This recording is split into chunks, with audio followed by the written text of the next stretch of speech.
Hey, I'm Carlos Garcia, and today we're getting into part 2 of my 250th anniversary whiskey series thing that I'm doing. I'm basically collecting them all, and not all. Let me tell you, I found out there's even more from the comments like, did you pick up this one? Did you pick up this one? I was like, I have a whole list of like 50 different bottles, and there's still more. So there's a bunch out there. I'm gonna guess there's probably like 100 different ones. I'm going to have around 25 total once I get them all in.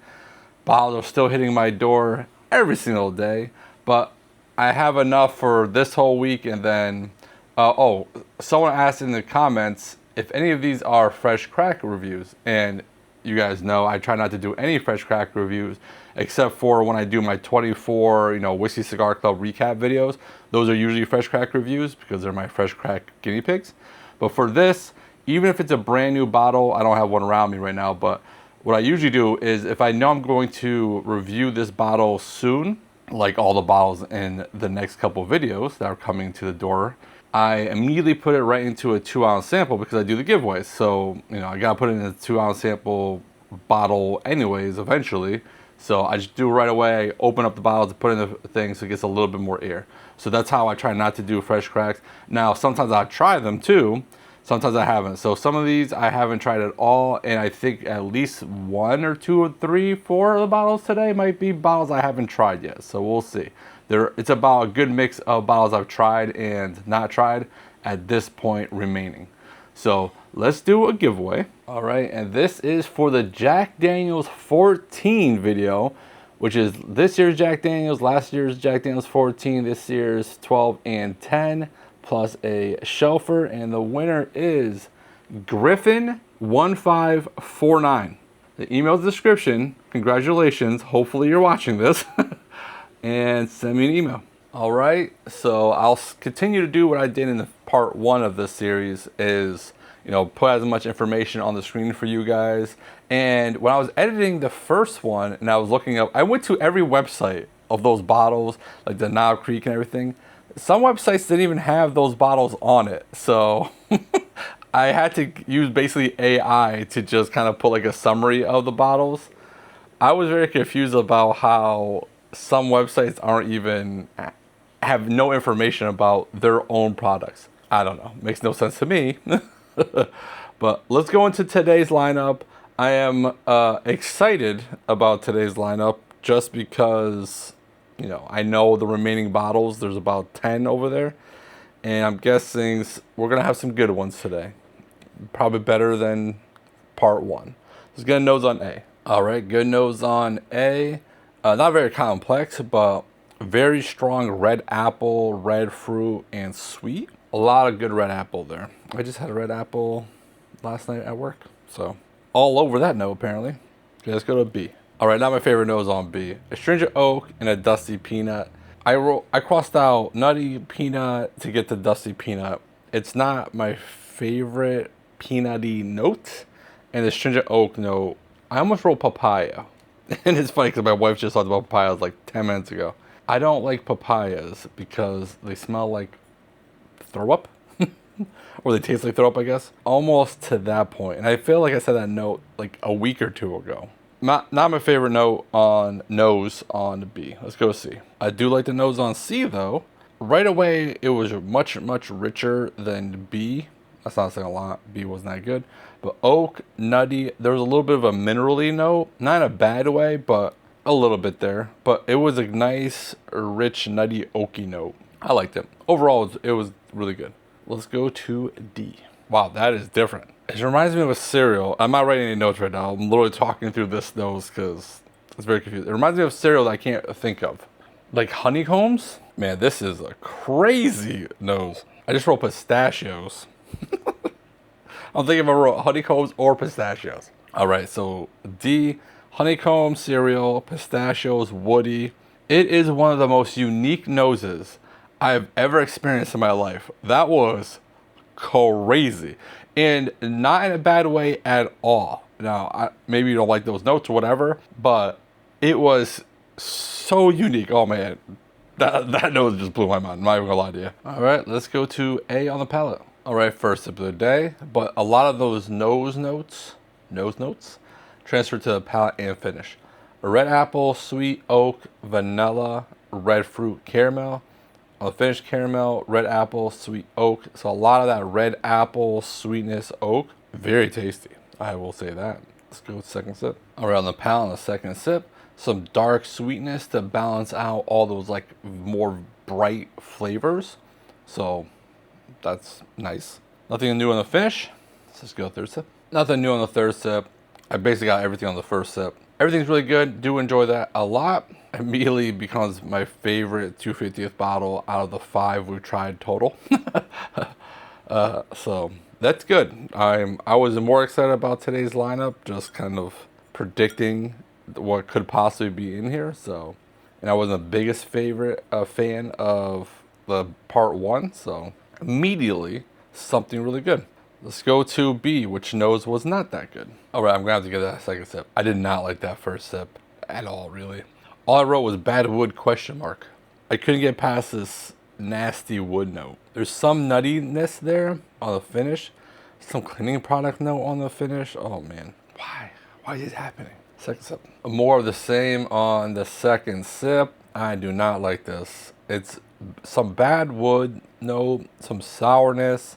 There is some sweetness there. Astringent, especially on the side of the tongue. On the finish, cleaning product, nutty. Not a fan of whatever B is. That's unfortunate. I would just say how I'm gonna like this lineup. One more sip. All I wrote was crafty on the palate there. Finish is a little bit better, but overall, I didn't like that pretty much at all. I don't even think I have to go back to it. Hopefully not. Hopefully C and D are good enough that I'll have to compare it to B, because I don't want to drink that again. Let's go to C. That was a crazy pour, meaning, let me just go over the notes. And I don't know if it's the first to come off of B, which I didn't really like, but definitely something I'm curious on what happens on the second sip. Summer fruits, like the melons, cantaloupes, those types of fruits. Butterscotch, a little bit of mineral, and spice. On the finish, butterscotch, fruity pebbles, mineral, red Jolly Rancher, especially on the end lingering note, was a nice red Jolly Rancher note. Nothing wrong with it really. It's just kind of all over the place. Second sip. I really like the finish on this one. So the only new note I wrote for both of them was vanilla. On the palate though, it wasn't as distinct flavors like the first sip. It was kind of a jumbled mess. And then I picked up vanilla as well. The finish though, very, very good. And the jumbled mess thing is just me not picking up notes. And that's my opinion. For me, that's a flaw on myself for not being able to pick up the notes. But overall, decent. So let's go to the third sip. A lot of red Jolly Rancher on the finish. So yummy. I wrote woody on the palate this time. Overall, very good. I do like this a lot. So obviously, A and C are kind of neck to neck. I think I like A a little bit better, but definitely something I'm going to be comparing against each other. Now, let's get into D. That nose was crazy, so still crazy. Let's get to the palate. Boo. And I know I am not the biggest craft fan, and some of you guys love crafty notes. This is very craft forward to me. And I think maybe those honeycomb cereal notes were corn sweetness, and maybe that's what I was getting out of that. But on both the palate and the finish, the same 4 notes: crafty, corn, sweet, woody.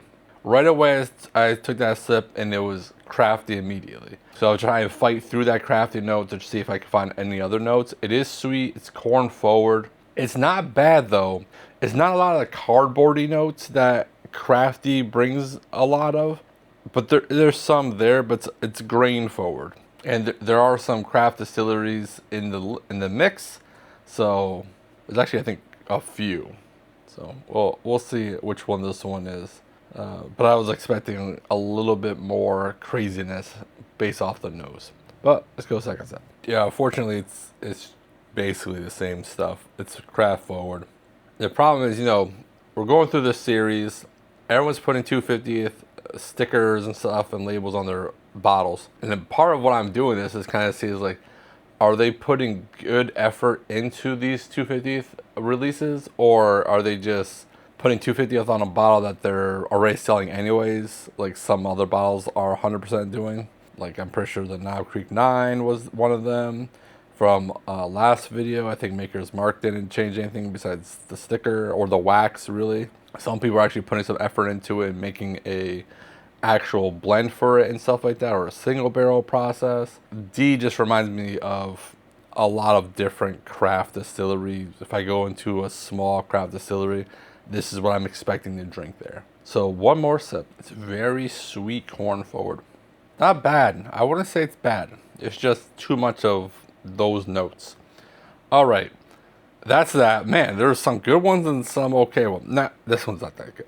I can drink D. It's definitely kind of like a mood pour that I have to want that, but A and C are really good. So I'm going to take a break here, drink some water, and A-B these and come back with a winner. I'll be right back. All right, went back and forth, and I got myself a winner. But first, let's do a giveaway. If you want to enter to win 2-ounce samples of all 4 of these bottles, like the video, subscribe to the channel, and comment with 250 part 2. Might as well make it easy. It's just like the first one. So all one word. And you know, if you want to hype the video, if you're on a cell phone or tablet, you know, you could do that. Share these videos with your friends, you know, do all that kind of stuff. I appreciate all the support anyways. Okay, so I went back and forth, especially between A and C for sure. And I looked at the prices. So I can have a little clue about what's going on right now. Let me tell you, one of these is way too expensive for what it is.